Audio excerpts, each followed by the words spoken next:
Hello students, in the previous class we studied about different types of tissue systems, that is epidermal tissue system, ground tissue system and vascular tissue system. Now today I am going to start with the sectional study of plant organs.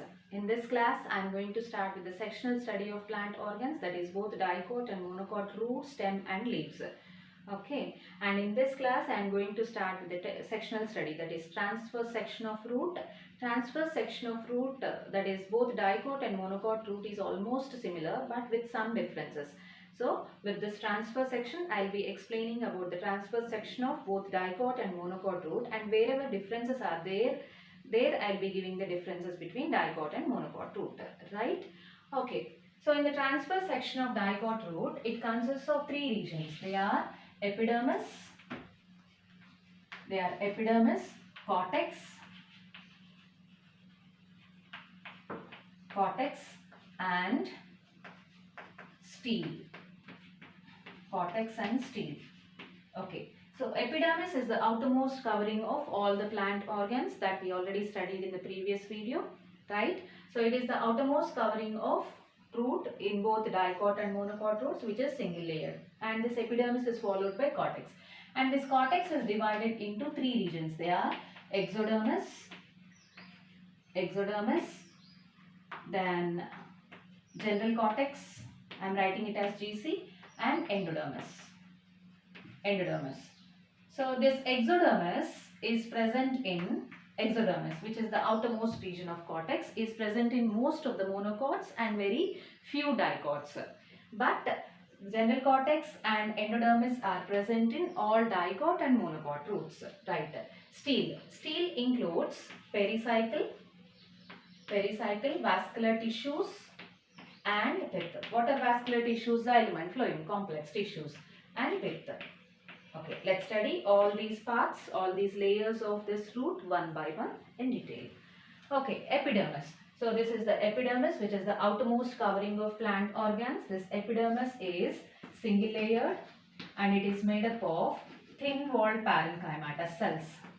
And these thin walled parenchymatous cells are compactly arranged without any intercellular spaces, right? And this epidermis is not covered by a waxy layer called cuticle, whereas in the aerial parts of the plant, that is in case of stem and leaves, epidermis is covered by a waxy layer, thick waxy layer called cuticle, but here epidermis of root is not covered by cuticle. So what can we say? Epidermis of roots is uncutinized. It is not cutinized, it is uncutinized. And some of these epidermal cells show elongations, which are called root hairs. So these are called root hairs. The epidermal elongations or outgrowths of the epidermal cells are called root hairs. Function of these root hairs is to absorb water and minerals from the soil. So they absorb water and minerals from the soil. So as they absorb water and minerals from the soil, these root hairs are involved in increasing the absorption surface of roots, right? Okay, next epidermis is followed by cortex. This cortex is differentiated into three regions. They are exodermis, general cortex and pericycle. So and endodermis. So this is the cortex. This cortex consists of what? It consists of exodermis. These two layers are representing exodermis.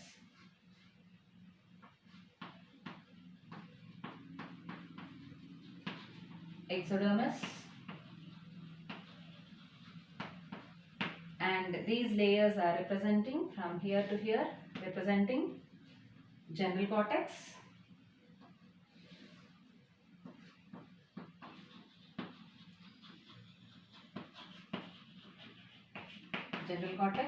and the innermost layer, this one, is representing endodermis. So all these three layers together are constituting cortex. Together they constitute cortex, right? Okay, so the layers, cortical layers, which are present just below the epidermis, consists of thick wall cells, which are deposited. The cell walls of these cells are deposited by suberin and hence they become thick.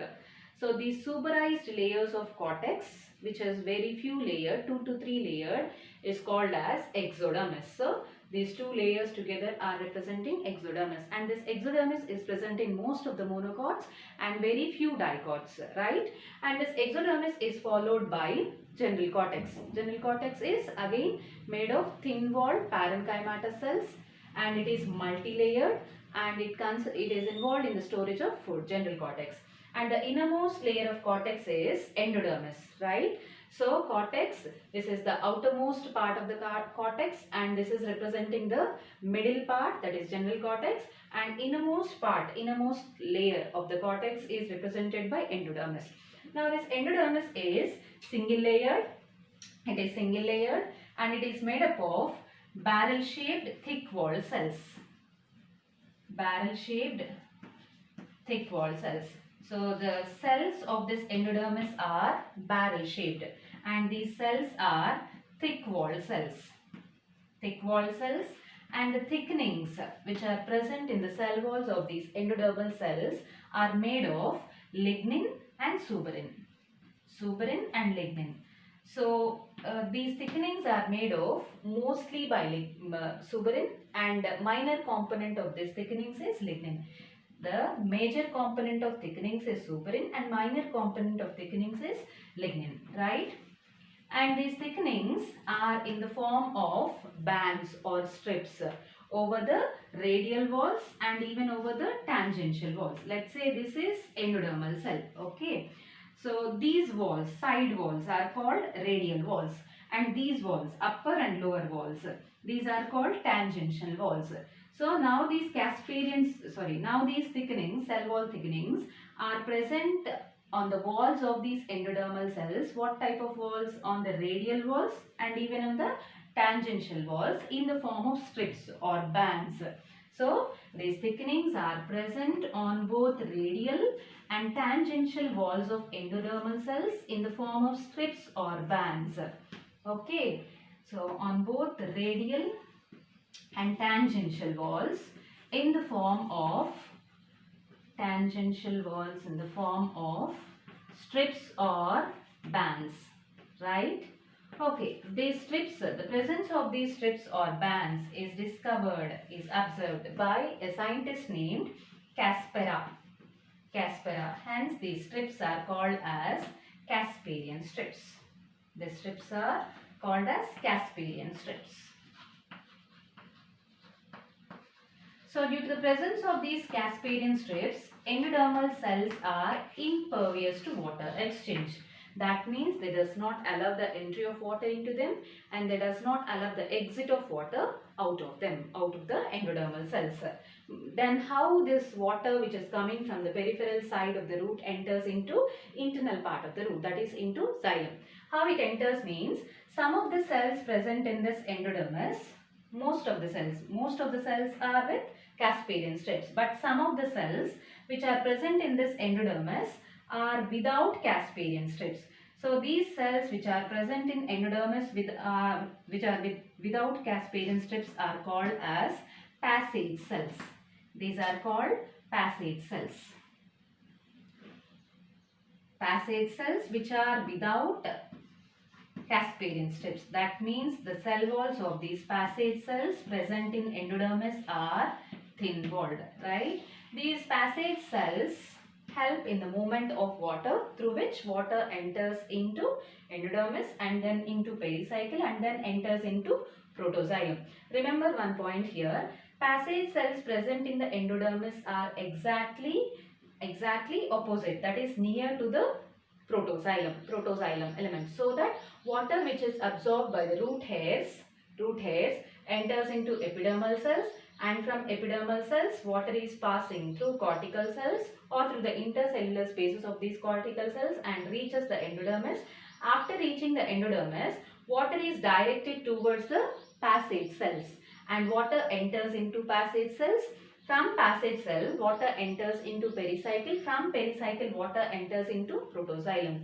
So through this xylem, water will be transported to all different parts of the plant, that is into stem xylem, and from stem xylem, water enters into leaf xylem. From leaf xylem, water will be withdrawn. Like this, These passage cells are forming the way for the entry of water into endodermis, because endodermal cells, all other endodermal cells are impervious to water exchange due to the presence of Casparian strips except passage cells. So hence these are called as passage cells, as they are forming the way or passage, they are giving way for the passage of water into the internal part of the root, right? Okay, passage cells are thin walled cells, parenchymatous cells. So this is about endodermis.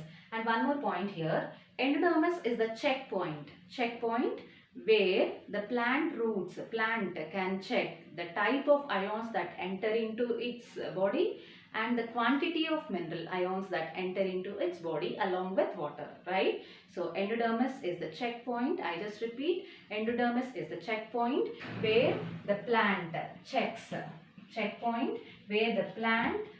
the type of minerals that enters into its body, that is into xylem, and the quantity of minerals, type of minerals and quantity of minerals that enter into xylem. So through xylem they will be transported to different parts of the plant along with water, right? Okay, so this is about endodermis. Now, so till here we completed cortex, which consists of exodermis, general cortex and endodermis. Endodermis is followed by stele now. Stele includes what? Stele includes pericycle. I'm rubbing all these parts now.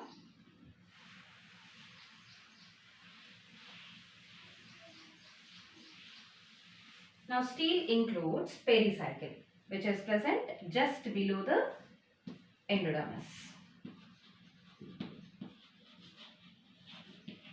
Pericycle. So this pericycle is single layered and it is made up of parenchymatous cells. Till here, that is epidermis, cortex, that is exodermis, general cortex and endodermis, all are similar in case of both dicot and monocot roots. So difference between dicot root and monocot root starts from pericycle. Okay. So pericycle is single layered, which is present just below the epidermis, and this pericycle is made of thin walled parenchymatous cells again, and this pericycle is, in case of dicot root, this pericycle is involved in the formation of lateral roots and cambium. So it is involved in the formation of both lateral roots and cambium. What type of cambium? Two types of cambia are formed. What are those two types of cambia which are formed during secondary growth? They are vascular cambium and cork cambium. Both vascular cambium and cork cambium are formed from this pericycle during secondary growth. I just repeat, in case of dicot root, pericycle is involved in the formation of lateral roots and it is also involved in the formation of two types of cambia during secondary growth. What are those two types of cambia? Vascular cambium and cork cambium. So among these two types of cambia, pericycle is involved in the formation of only some part of vascular cambium. So pericycle forms only some part of vascular cambium, but it forms the complete part of cork cambium. So it is involved in the formation of cork cambium completely, but it is involved in the formation of only some part of vascular cambium. Remember this. Okay, next coming to monocot root. In case of monocot root, here also pericycle is single layered, which is made up of thin walled parenchymatous cells, but here in monocot root, this pericycle is involved in the formation of only lateral roots. There is no formation of cambium, lateral roots, but there is no formation of cambium. Cambium is not formed, and hence in case of monocot roots, secondary growth is absent, right? Okay, so this is about pericycle. Next coming to vascular tissues. So vascular tissues include what? They include both xylem and phloem. So the type of vascular bundles present in roots are radial vascular bundles. Okay, let's make the comparative study of both dicot root and monocot root. What type of vascular bundles are present in dicot root and monocot root, and what are the differences between the vascular tissues of dicot root and monocot root? Okay, so this is dicot root.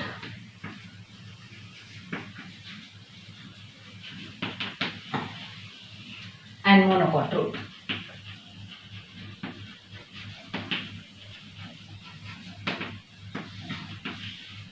Okay, in case of dicot root, the type of vascular bundles which are present are radial vascular bundles having exact xylem. Radial vascular bundles having exact xylem, and these vascular bundles are open type of vascular bundles. So radial exact open type of vascular bundles are present. Radial means, already we studied in the previous video, radial vascular bundles are the vascular bundles in which xylem and phloem patches are present alternately into two different radii. That is called radial vascular bundle. I just repeat, in radial vascular bundles, xylem and phloem bundles are present alternately in two different radii. That is called radial vascular bundles. So in both dicot and monocot roots, radial vascular bundles are present which are exact. Exact type of xylem means xylem in which protoxylem is towards periphery and metaxylem is towards center is called as exact type of xylem. And here in dicot root, open type of vascular bundles are present. Open means during secondary growth, vascular cambium is formed. Vascular cambium is formed between xylem and phloem, right? And hence this is called open vascular bundle. And here the type of vascular bundles are closed vascular bundles because there is no formation of vascular cambium. So here vascular cambium is formed during secondary growth. Here there is no formation of vascular cambium and hence closed type of vascular bundles. Okay, in dicot root, xylem patches, xylem and phloem patches. So this is xylem and phloem patches. So xylem and phloem bundles are present separately on two different radii. This is one radius and this is another radius. On xylem, so xylem and phloem patches are present separately. Bundles are present separately on two different radii. That is radial vascular bundle. Exact xylem. Exact xylem means if protoxylem is towards periphery and metaxylem is towards center, that is called exact xylem. In both the types of roots, dicot and monocot roots, exact type of xylem is present. In dicot root, the type of vascular bundles are open because in between xylem and phloem, like this, during secondary growth, vascular cambium is formed. Let's see how this vascular cambium is formed. So, like this, vascular cambium is formed during secondary growth in case of dicot root. In case of dicot root, vascular cambium is formed during secondary growth. From where? From pericycle. I already explained, in case of dicot root, pericycle is involved in the formation of some part of vascular cambium. So this part of vascular cambium, this part of vascular cambium, this part and this part is formed by pericycle, whereas remaining part here to here, then this one, then this part is formed from conjunctive tissue. Conjunctive tissue is the tissue which is present, parenchymatous tissue which is present between phloem and xylem patches. That is called conjunctive tissue. So vascular cambium is formed from where? It is formed from both pericycle. Pericycle is involved in the formation of only some part of vascular cambium. And major part of vascular cambium is formed from conjunctive tissue. Conjunctive tissue is the tissue which is present between xylem and phloem bundles. So conjunctive tissue is involved in the formation of this vascular cambium, major part of the vascular cambium during secondary growth, major part, right? But in case of monocot root, there is no formation of vascular cambium during secondary growth, and hence there is no secondary growth, right? So here there is formation of vascular cambium. In case of monocot root, there is no formation of vascular cambium. And let's study some more differences. So this is about xylem. Next, coming to xylem. In case of dicot root, 2 to 6 xylem bundles are present. 2 to 6 xylem patches, xylem and phloem. 2 to 6 xylem and phloem bundles are present in case of dicot root. And hence, in dicot root, the type of xylem is called as diaptohexact type of xylem. Diaptohexact type of xylem. Whereas in case of monocot root, these xylem patches, xylem and phloem patches are more than 6. So more than 6 xylem and phloem patches are present, bundles are present in monocot root, and hence what type of xylem it is? Polyarch xylem. The type of xylem is polyarch xylem, right? Okay. One more difference between dicot and monocot root is pith. In case of dicot root, pith is very small or inconspicuous, or it is not developed, which is not developed, or sometimes it can be absent. So pith in dicot root is small, which is not well developed, undeveloped, and inconspicuous. Inconspicuous means it cannot be seen clearly. Inconspicuous, which cannot be seen clearly. And sometimes it may be absent. In some dicot roots, it can be absent even. Right? This is about the pith in case of dicot root. What is it made of, pith? Pith is the centermost part of the root or stem, which is made of parenchymatous tissue, thin walled cells of parenchymatous tissue. Right? Okay. So pith in monocot root is large, it is well developed, and it is conspicuous, right? So this is about dicot root and monocot root. I just want to give a quick recap. So in the transverse section of root, it consists of epidermis, cortex and stele. Cortex can be divided into 3 regions: exodermis, general cortex and endodermis. Exodermis is few layered, 2 to 3 layered, which is present in most of the monocot roots and very few dicot roots. But general cortex and endodermis are present in all dicot roots and all monocot roots. General cortex is multi-layered, which is made up of parenchymatous tissue, and the function of this general cortex is called storage of food, and the innermost layer of the cortex is endodermis, which is single layered, and this endodermis is made up of thick walled barrel shaped cells, and these thick walls of the cells, endodermal cells, are with thickenings of suberin and lignin. Suberin forms the major component of the thickening, cell wall thickenings. Lignin forms the minor component of the cell wall thickenings, right? Okay, these thickenings are present on both the radial walls and tangential walls in the form of strips or bands. So these strips or bands are observed or discovered by a scientist named Caspera. Hence these strips are called as, or thickenings present in endodermal cell walls are called as Casparian strips. Due to the presence of Casparian strips, endodermal cells are impervious to water exchange, and hence water enters into inner part of the root through passage cells present in endodermis. So some of the cells of endodermis, very few cells of endodermis which are present just opposite to protoxylem, are without Casparian strips, which are thin walled, and they become passage. They provide passage for the entry of water into the internal part of the root, that is into xylem, which is coming from peripheral part. So water which is coming from root hair and then epidermis and cortex reaches the endodermis. After reaching endodermis, water enters into endodermis through passage cells, and then enters into pericycle, and then enters into protoxylem, and then metaxylem, and then enters, it is transported to different parts of the plant, right? And endodermal cells are the important points, checkpoints of the plant, where a plant can check the type of minerals that enter into its body and the quantity of minerals that enter into its body. So this is about endodermis. Next, endodermis is followed by stele. Stele consists of what? It consists of pericycle, vascular tissues and pith. Pericycle is single layered, which is parenchymatous in case of dicot root. So up to endodermis, both dicot and monocot root are similar. Difference starts from pericycle, right? So pericycle is single layered, which is parenchymatous, and this pericycle in dicot root is involved in the formation of both lateral roots and cambium. What type of cambium? Both vascular cambium and cork cambium is formed. But this pericycle is involved in the formation of some part of vascular cambium, but complete part of cork cambium, right? Okay, but in monocot roots, it is involved in the formation of only lateral roots. There is no formation of vascular cambium in monocot roots, and hence there is no secondary growth, right? This is about pericycle. Next, coming to vascular tissues. Vascular tissues include what? Xylem and phloem.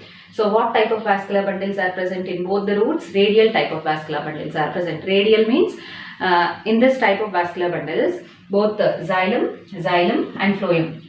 So this is xylem, this one is xylem,